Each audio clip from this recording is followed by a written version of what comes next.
Naalala ko tuloy ang trahedyang naganap sa Ozone Disco noong 1996. It was terrible. Pag nakita mo yung mga bangkay, parang sa ako ng bigas na magkakapatong, napatay.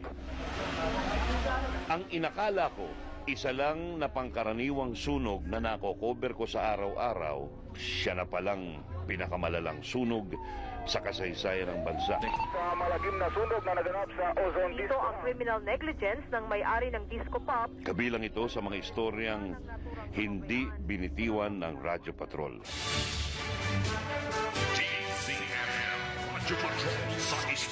Nakilala ang Radyo Patrol na sumusugod sa eksena sa mga panahong papalayo ang tao sa sakuna. Director Ray Punong Bayan. Good morning, Director. Morning, Jay. Opo, kaya po kami napatawag sapagkat meron kayong naunang babala, no? 1991.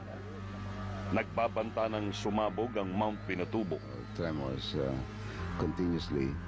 Walang pagdadalawang isip na sumuong sa panganib ang Radyo Patrol, sabi ni Henry Omaga Diaz. Bago pa man pumutok, ilang linggo kaming natulog doon. Talagang nakabantay. Doon pa lang, na-realize na namin yung kahalagahan ng aming paghatid ng mga impormasyon sa mga tao. At kahit delikado, nire-risk namin yung aming buhay para makapaghatid lamang ng balita. Isa rin ako sa mga Radyo Patrol na na-assign sa Mount Pinatubo. We were about 5 kilometers from the mount. Si Chari Villa, nag-assignment na kami. O Vic, ikaw, wala kay katawan mo, dali mo yung generator. May generator kami.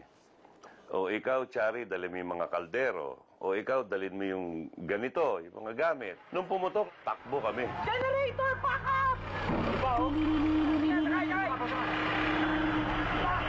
Nakita ang matinding pensala nito noong June 15, 1991. Ang Pinatubo ay napakalakas at napakalawak ng area. Nagre-report kami, tumatakbo kami. Ang pakiramdam namin dumadagundong yung lupa, alam mong paparating, umiinit yung hangin.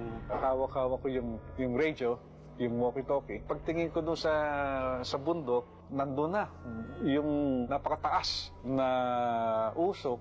Sabi ko, ito na to. Bigla tinawag ko kagad. Tayo ang una-una nakapag-report yung that moment na nag-explode yung Mount Pinatubo.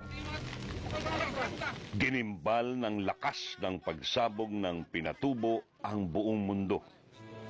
Napatunayan ng Radyo Patrol na tuwing may kalamidad, radyo ang nagsisilbing gabay ng mamamayan.